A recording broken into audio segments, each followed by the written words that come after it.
पिछले एक महीने से चली आ रही चुनावी जद्दोजहद आखिरकार 25 नवंबर को समाप्त हो गई। सारे प्रत्याशियों के भाग्य का फैसला ईवीएम मशीन में कैद होने के बाद अब स्ट्रांग रूम में लॉक हो गया है। चुनाव के पहले टिकट के लिए दिल्ली भोपाल एक किए हुए नेता अब चुनाव समाप्ति के बाद अपनी अपनी जीत के दावे कर रहे हैं।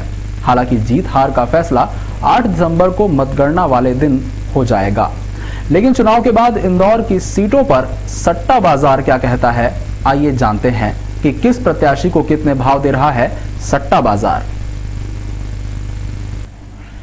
राजनीति के मैदान में कितने पापड़ बेलने पड़ते हैं, ये चुनाव लड़ रहे नेताओं से बेहतर कौन जान सकता है। पहले एक महीने तक टिकट लेने की मचमच में लगे रहे, किसी को टिकट मिला, कईयों को नहीं मिला। अब जिनको टिकट मिला उनको टिकट की खुशी मनाने के पहले बागियों और टिकट की दौड़ में दौड़ लगा रहे नेताओं को मनाना पड़ा। फिर शुरू हुआ जनसंपर्क और रणनीति बनाने का दौर।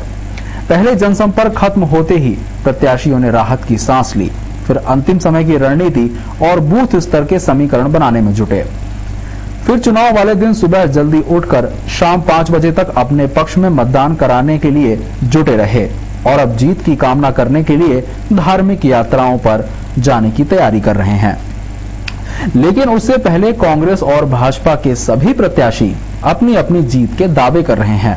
हालांकि इनके दावों के विपरीत इंदौर का सट्टा बाजार कुछ और ही दावे कर रहा है। सट्टा बाजार में जिनकी जीत की संभावना ज्यादा है उनके भाव कम हैं और जिनकी हार की संभावना ज्यादा है उनके भाव भी ज्यादा है। आइए आपको विधानसभा अनुसार बताते हैं कि क्या है इंदौर में सट्टा बाजार में और एक निर्दलीय सहित 19 प्रत्याशियों की स्थिति। विधानसभा क्षेत्र क्रमांक 1 में सट्टा बाजार के अनुसार भाजपा की जीत तय मानी जा रही है। बाजार में भाजपा प्रत्याशी सुदर्शन गुप्ता का भाव है 20 पैसे, जबकि कांग्रेस के प्रत्याशी दीपू यादव और निर्दलीय प्रत्याशी कमलेश खंडेलवाल का भाव है 4 रुपए 50 पैसे। यानी बाजार के अनुसार सुदर्शन गुप्ता जीत सकते हैं। इसी प्रकार विधानसभा क्षेत्र क्रमांक 2 में कांग्रेस प्रत्याशी छोटू शुक्ला का भाव है 22 रुपए, जबकि भाजपा प्रत्याशी रमेश मिंदोला का भाव है मात्र 4 पैसे। बाजार के अनुसार यहां रमेश मिंदोला की जीत होनी है। अब बात करें 3 नंबर विधानसभा की, तो यहां पर भी सट्टा बाजार भाजपा के पक्ष में है। 3 बार के विधायक अश्विन जोशी की जीत पर बाजार और सटोरियों को यकीन कम है। यहाँ अश्विन जोशी का भाव है 1 रुपए 20 पैसे और भाजपा की उषा ठाकुर का भाव है मात्र 80 पैसे। बाजार के अनुसार उषा ठाकुर की जीत की संभावना प्रबल है। 4 नंबर विधानसभा क्षेत्र जो कि इंदौर की अयोध्या कहलाता है। सट्टा बाजार के अनुसार यहाँ फिर भाजपा की मालिनी गौड़ की जीत तय मानी जा रही है। बाजार में मालिनी गौड़ का भाव 20 पैसे है, तो कांग्रेस प्रत्याशी सुरेश मिंडा का भाव 4 रुपए 75 पैसे है। हालांकि 5 नंबर विधानसभा में जीत हार की स्थिति को लेकर सट्टा बाजार भी संशय की स्थिति में है। यहां कांग्रेस के प्रत्याशी पंकज संघवी और भाजपा प्रत्याशी महेंद्र हार्डिया में कड़ा मुकाबला बताया जा रहा है। तभी तो दोनों ही प्रत्याशियों को बाजार 90-90 पैसे भाव दे रहा है, यानी मुकाबला बराबरी का है। कुछ यही हाल देपालपुर विधानसभा सीट का भी है। यहाँ भी सट्टा बाजार बराबरी का मुकाबला बताकर दोनों ही प्रत्याशियों को एक जैसा भाव दे रहा है। यहाँ भाजपा प्रत्याशी मनोज पटेल और कांग्रेस प्रत्याशी सत्यनारायण पटेल का भाव 90-90 पैसे ही है। राव सीट पर दोनों जीतू के बीच दूसरी बार मुकाबला है। पिछली बार तू जीता, इस बार मैं जीतूं की तर्ज पर यहाँ कांग्रेस के जीतू पटवारी जीत के प्रबल दावेदार माने जा रहे हैं। बाजार में भाजपा के जीतू जिराती का भाव 1 रुपए 55 पैसे है, तो पटवारी का भाव मात्र 60 पैसे। वहीं दूसरी ओर अब बात ग्रामीण विधानसभा क्षेत्रों की करें तो सांवेर से तुलसी सिलावट एक बार फिर विधायक बनते नजर आ रहे हैं। यहां भाजपा प्रत्याशी राजेश सोनकर को बाजार 2.5 रुपए, तो तुलसी सिलावट को बाजार मात्र 40 पैसे का भाव दे रहा है। वहीं सबसे रोचक बनी महू विधानसभा सीट पर इस बार भी भाजपा के कब्जे की संभावना प्रबल बनी हुई है। यहां के कांग्रेस प्रत्याशी अंतर सिंह दरबार को बाजार 2.5 रुपए और कैलाश विजय वर्गीय को 40 पैसे का भाव दे रहा है। वहीं बाजार के अनुसार प्रदेश में भी भाजपा की सरकार तीसरी बार बनती दिख रही है। बाजार में भाजपा को 10 पैसे और कांग्रेस को 9 रुपए 50 पैसे का भाव मिल रहा है। हालांकि सट्टा बाजार की उम्मीदों को दरकिनार कर सभी प्रत्याशी मतदाताओं को मनाने के बाद अब धार्मिक यात्राओं पर रवाना होकर भगवान को मनाने निकले हैं। इंदौर की सभी विधानसभाओं के उम्मीदवारों के भाग्य का फैसला ईवीएम मशीन में बंद हो चुका है। इन सभी ईवीएम को कड़ी सुरक्षा के बीच नेहरू स्टेडियम में बने अलग अलग स्ट्रांग रूम में रखा गया है। इनकी 24 घंटे जहां सुरक्षा बलों द्वारा सुरक्षा की जा रही है, वहीं कई उम्मीदवारों के प्रतिनिधि भी सतत चौकसी कर रहे हैं। नेहरू स्टेडियम में इस बार अलग अलग विधानसभा क्षेत्रों के लिए अलग अलग स्ट्रांग रूम बनाए गए हैं। 9 विधानसभा क्षेत्र के लिए 9 स्ट्रांग रूम बनाए गए हैं। इनकी सुरक्षा संगीनों के साए में 24 घंटे की जा रही है।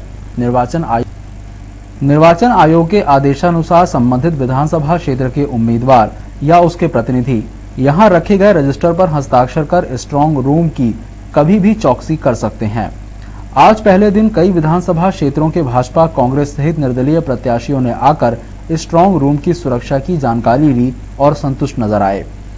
ईवीएम की सुरक्षा की चौकसी में लगे विधानसभा क्षेत्र क्रमांक 5 के सपा उम्मीदवार राजेंद्र यादव ने कहा कि आज देश में लोग दूसरे के बैंक अकाउंट से पैसा निकाल लेते हैं, तो ऐसे में उन्हें किसी सुरक्षा पर भरोसा नहीं है।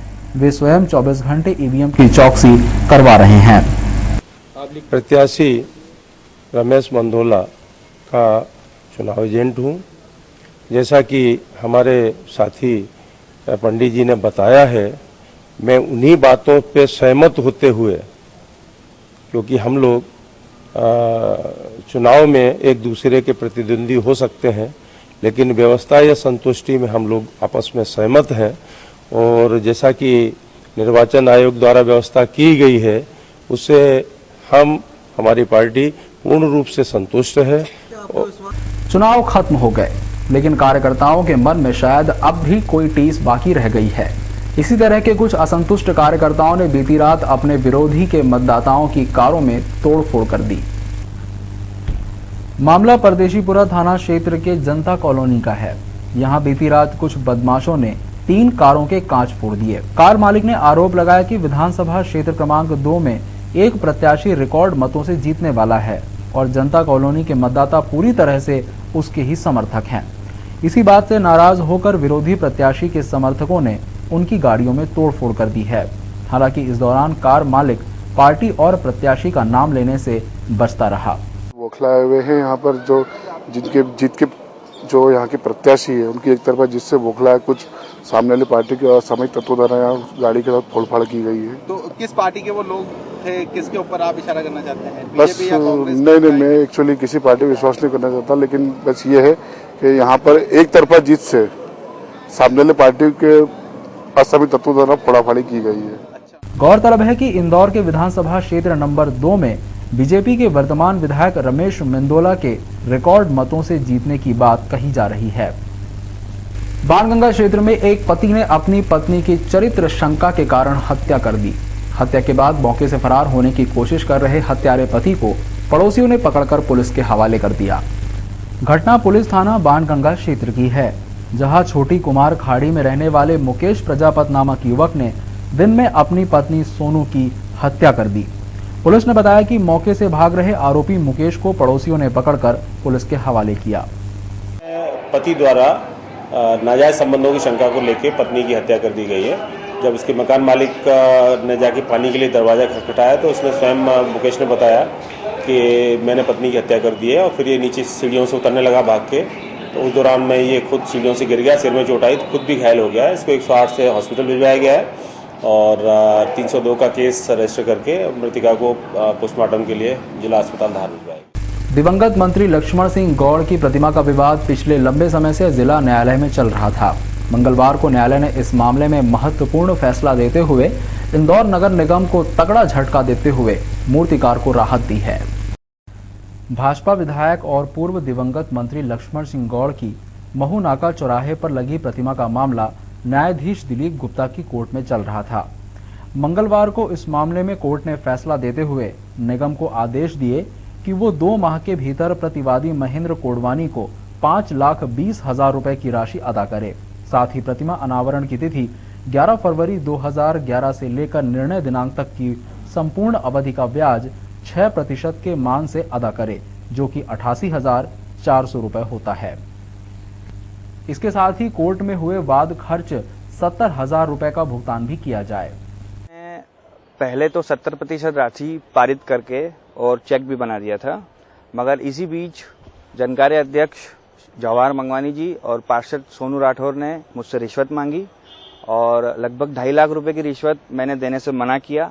इसलिए उन्होंने पेमेंट रोक दिया और यह कहा कि यह मूर्ति श्री लक्ष्मण सिंह गौर जी की नहीं दिखती है और जिस कारण से मामला कोर्ट में आया, मेरा भुगतान नहीं मिला। मैं नगर निगम अधिकारी तत्कालीन आयुक्त महोदय और कार्यपालन यंत्री महोदय श्री ओपी दुबे जी, इन पर मानहानि का दावा करूंगा और पार्षद सोनू राठौर पे जिन्होंने झूठा शपथ पत्र दिया था 420 का मामला दर्ज करूंगा।